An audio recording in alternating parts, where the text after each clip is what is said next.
Hello, everyone. Welcome to Relax and Chat, episode 38. I have a real treat for you. I am so proud to introduce the first novella published by RDG Books Press, Mark T. Bates' wonderful story, The Curse of Six. This is something I think you'll really enjoy. It's a very gripping and powerful tale. Check out this little teaser.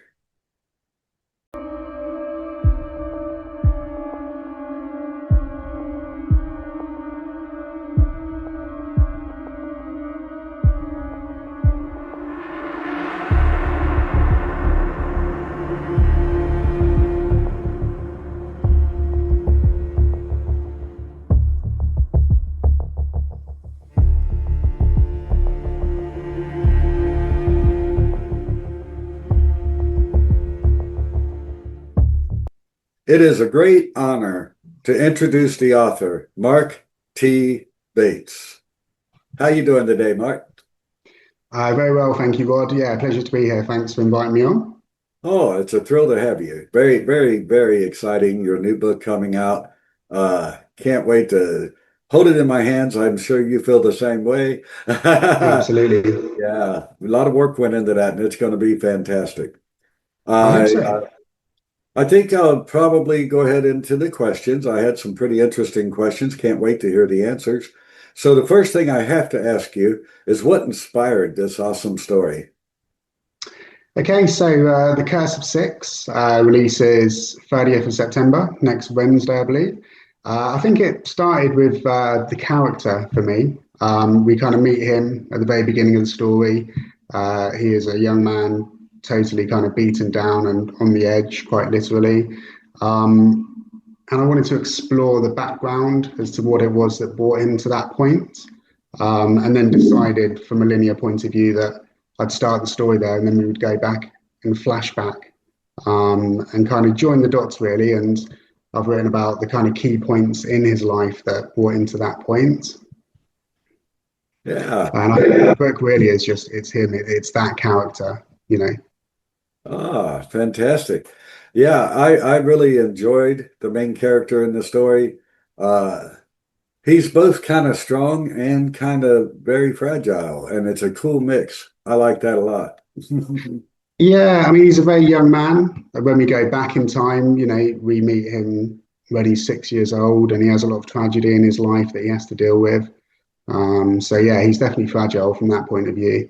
But I also like to think that we root for him. You know, he has the strength to keep on going, um, and I think hopefully the reader will root for him as well. Fantastic. Okay, now one thing I really noticed in the story is that the story has a very unique structure. And I'm curious, how did you come up with that? What gave you the framework to put that together like that? Yeah, again, I think like I said, you know, we've got a starting point, and then we're telling the story almost totally in flashback until we get back to the point that we started on. And I like that kind of jumping around non-linear narrative. Although, you know, we do tell it concurrently from the flashback, but I think having a starting point, going back, learning a little bit more, kind of adds to the mystery for their reader as they're starting to unravel, you know, why we've got to the point where we start the book. Yeah, it just kind of come natural to tell this story in that way, I think. Awesome. Well, I noticed throughout the story, in every chapter, there seems to be a sense of doom, but at the same time, there's a sense of hope. And they're blended very well in each chapter. So I wonder, was it hard to create that where you literally did have both things going on at the same time in every chapter? Was that very difficult to do? I think it just came naturally with the story. It is a very bleak subject matter. You know, there's no beating around the bush there, and it's dark in its tone. But because of the character, because we want to root for him, I think that kind of light shines through as well. So, you know, these terrible things are happening to him, but there's light at the end of the tunnel. So he always thinks And I guess that's where, that blend come out for you, as you've read it. I don't think I intentionally made it that way, but I think that's just how it's turned out. Yeah. I think, as you often say, you never really know what's going to happen with the story until you sit down and write it, and the characters take you off in the direction that they need to. And I think that's what Yeah. happened here. Yeah, I believe in that very strongly. To follow your character. If you guide your character, you can only go where you had it in your head. If you follow your character, you can go anywhere. And I love that. Absolutely. And I think with this story and others that I've written, I kind of have a starting point and I have an ending point, and then the middle is a mystery. And that's the fun of writing, is discovering how to get from A to B, or A to C by B. Yes. All right. Well, I have to ask, I'm so excited to hear the answer. Uh, what works in progress do you have going now? Are you working on anything neat that's going to come out? Yeah, I'm kind of spinning lots of plates from that kind of point of view. I like to keep myself busy. I've got tons and tons of ideas for my writing. I've finished another novella called A Slow Decay of Flowers, which is coming out on an English indie press called Bainham Books. That's coming out next summer. And that's kind of a murder mystery thriller based around the death of a rock star. So that's Oh, quite exciting. I've finished another novella, which I'm just kind of tweaking at the moment, which is totally different. It's kind of based in and around the 17th century witch trials. So it's a period piece. And then I've kind of blended a bit of a cosmic horror, interdimensional horror kind of aspect to that. So that's pretty exciting. yeah. I've got an ongoing short story collection on my website, cultzilla.com, The Curious Dark. So that's kind of ongoing. Any kind of flash fiction that I write, I'm kind of putting out there at the moment. So yeah, lots going on. Awesome. Yeah, a writer who really gets the bug, who really gets that first thing written, whatever it may be, little 500 word flash fiction. But boy, when that writer bug bites you, now you got to write all the time. Do you feel It's that? very addictive. Yeah, It it's is. difficult to find the time. You've got to balance work and family. But yeah, it is addictive. And as you say, when the bug gets you and you've got ideas, anytime I think of an idea that I think will make a good, even short story or piece of flash fiction, I stick it in my notes in my iPhone. And that's, there's a lot of stuff in there. Some of it's probably rubbish, but some of it's potentially very good. So yeah, Yeah. I believe every writer has a file or a drawer with so many pieces of work or ideas or even complete stories that they just not quite there, so they're sitting in that drawer. I don't believe a writer should throw anything away. Even in editing, when you edit, particularly developmental editing, if you cut something, it may be very necessary, it may be the right thing to do, but don't delete it. Put it in a file. You still have it. You can bring it back into that story or put it into a brand new story. It could end up being a charm 3 years from now that puts you on the bestseller list. You know, I don't believe in throwing away anything you write. I'll always keep it. absolutely, I agree. And also sometimes it may be that you can pluck two or three completely separate ideas, but bring them together, to make a longer novella or something novel length. I've kind of got something that I'm developing at the moment, which I think will be novel length. And there's definitely sort of three or four of the ideas that I've recorded over the last sort of year or so that I'm hoping are going to come together for that story. Mm. Oh, and I'm also developing my first screenplay based on The Curse of Six, actually. So that's something which is new to me, but I'm really enjoying that process of converting, the novella into that, visualizing what that might look like, in a movie. And I really hope that I'll have that kind of finished early next year. I think it's a wonderful idea. I really don't, I haven't yet written a screenplay. And honestly, I would have to study the structure and how to do it correctly. But I do think Yeah, it's fascinating, and I do think it's absolutely worthwhile to be prepared. When you have a very unique and very gripping story, all it takes is the right pair of eyes to see it. And, it's on, Netflix or HBO, or it's a full-length movie. You never know. It's always possible, you know. Absolutely. And if you Yeah, don't, if you don't write these things on spec, the same with writing novellas and short stories. I've never written anything knowing where it's going to be published or where it's going to be placed.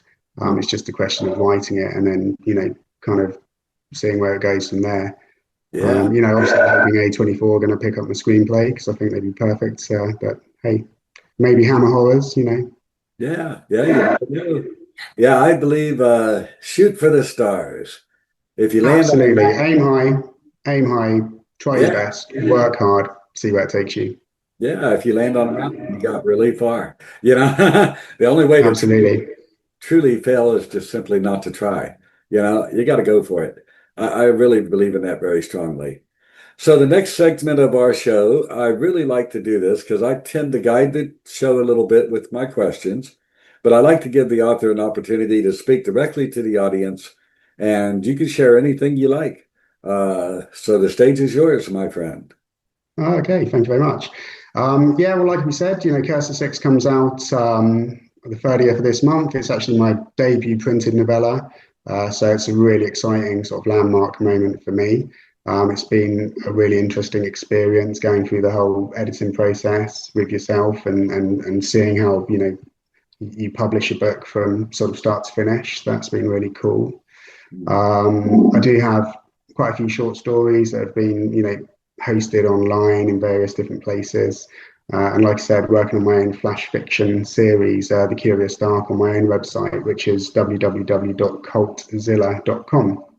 Awesome. And it was the website that really gave me the writing bug as I have it now a few years ago. It's a website which kind of blends horror related content. I write loads of non-fiction movie, both kind of new reviews and old, historical synopsis on classic horror films. And I do a bit of music journalism in there as well. So I like writing about heavy metal, and I like to record gigs that I go to, and again, lots of reviews and Sounds good. stuff. Yeah. So yeah, check it out. It's www.cult-zilla.com. Fantastic. That sounds great. And that leads to the next segment. I always put down in the description of these videos, of course, a link to the book and a link to your website and your social media. But I share this across my entire platform, and a lot of the sites don't actually see what's down in the description. So if you would just, verbally share with the audience your website, any of your social medias, so that they can know, how to reach out to you and say hello and learn, learn about you, get to know you. Yeah, cool. Well, social media wise, you can pretty much find me in all of the usual places. I'm quite active on Instagram. I've just started using Threads, is it? Yeah. So Instagram and Threads. X Twitter, which I know you're a big fan of, Rod. I'm on there as well. I've got a Facebook page, Substack, Blue Sky. And if you search for Mark T. Bates, writer, on any of those platforms, you should find me quite easily. I've got loads of short stories, completely free to read across all of my social medias. So if you want a little flavour of the kind of style that I have, you can read some short stories, and then if you like it, go buy the book. Fantastic, fantastic. I bet a lot of people in the audience will be eager to reach out and say hello. And That'd be cool. those who pick up the book, I expect you're going to get a lot of good reviews, and you'll probably have a lot of people reach out and ask you about the story, and more stories yet to come, because it's very exciting. And I want you to know, I think you did a fantastic job with that. I love the creativity. I love the character development. There's some characters you love, some characters you don't, but you really have some reaction to each character. And I love that. I mean, it's just fantastic. I think you did a wonderful job. And I can't wait to see much, much, much more of your work in the future. Uh, don't stop writing. You definitely have something there worth doing. And Well, thank you very much, Rod. Yeah, and thank you to yourself for helping me with the editing and bringing it to the market. It's been a kind of a real teamwork, joint effort the whole way ever since you signed the book earlier this year.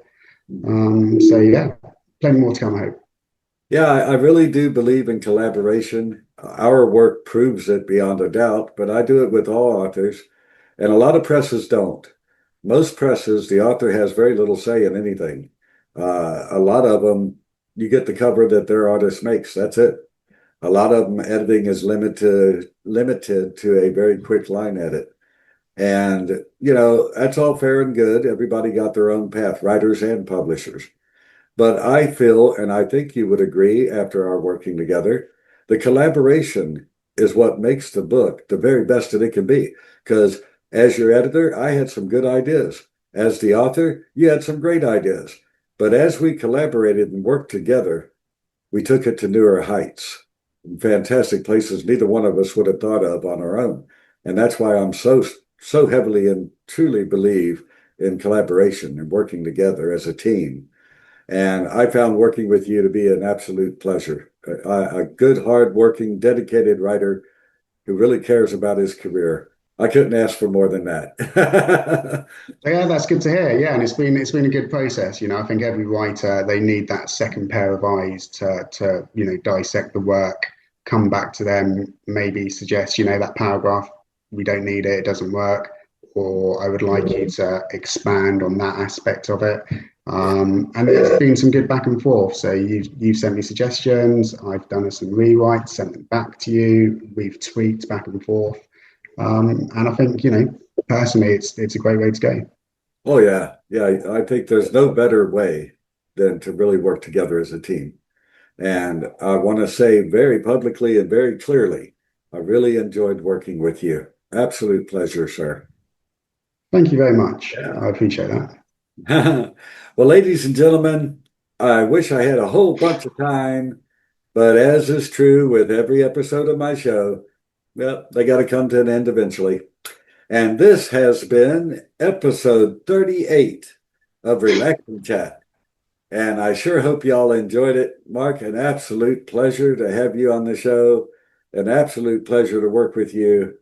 I hope that we will know each other for many years to come. Thank you, Rod. Oh, it's an absolute honor for me to be able to introduce you to the world. And 10 years from now, I hope you'll remember to mention Rod Gilley. When you're up on that stage getting that next award, you know, big famous names of today are shaking your hand and congratulating you. Just say, yeah, I know that guy Rod in Kentucky. I'll never forget you, Rod. Oh, it's been a real pleasure. Ladies and gentlemen, have a wonderful day, and I look forward to seeing you in the next episode. Bye-bye, everybody. Bye bye.